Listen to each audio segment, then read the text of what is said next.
mula sa Cordillera Administrative Region. Kasama naman natin sa linya ng telepono si Jonathan Llanes ng PTV Baguio. Bukod sa sariwang talaan ng mga presyo ng bilihin sa kanyang rehiyon, may mga karagdagang items pa ang kabilang sa kanyang bantay presyo. Magalang hapon sa iyo, Jonathan, at happy birthday! Yes, thank you, Sandro. At siyempre, pagka nag-birthday, lilipas din yan para nakalipas natin. Pero para sa ating November 5, Baguio Market Retail Price Monitoring. Sa ating Lowland vegetables, ang palaya na natili sa 60 kada kilo, ang bawal na nasa 60, cooking tomatoes na nasa 35, eggplant ay nasa 40, ang garlic ay nasa 80, malunggay ay 40, ang okra ay nasa 40, kalabasa nasa 30, string beans ay nasa 60 kada kilo.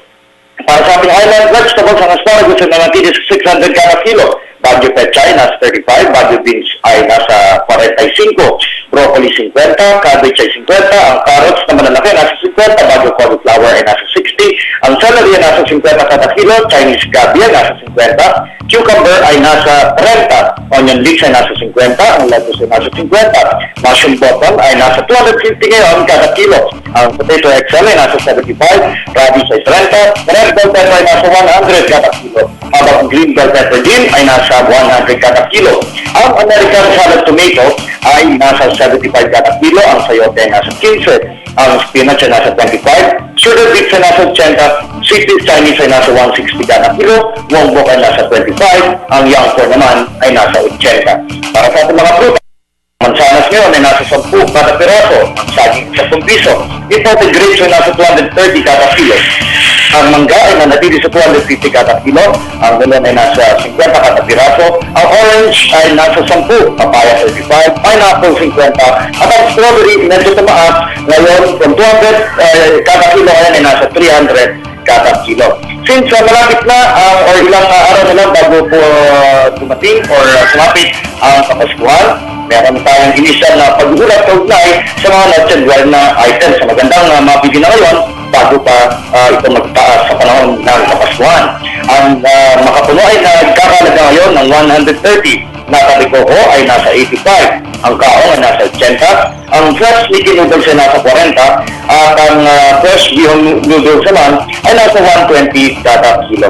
Samantala, Sandro, upang mapanatili ang kaayusan ng pagdaraos ng ika-18 edisyon ng panagdahinga sa Pebrero, hinimok ni Baguio City Mayor Mauricio Monogan ang mga tatakbong national at local candidates sa 2013 midterm elections mangulitika sa panahon ito.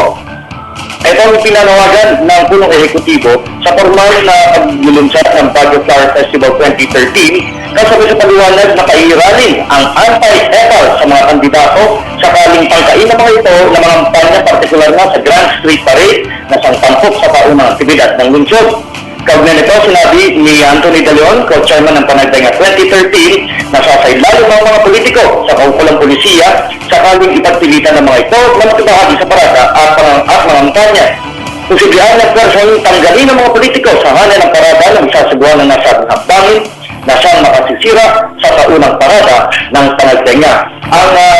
Ang formal or grand opening parade ng Panagdahinga 2013 ay magsisimula sa February 1, 2013 habang ang Grand Street Parade at Grand Float Parade naman ay sasagawa sa Pebrero 23 at 24 ng susunod na taon. Mula sa Lungsod ng Baguio para sa Telebisyon ng Bayan, Jonathan Llanes.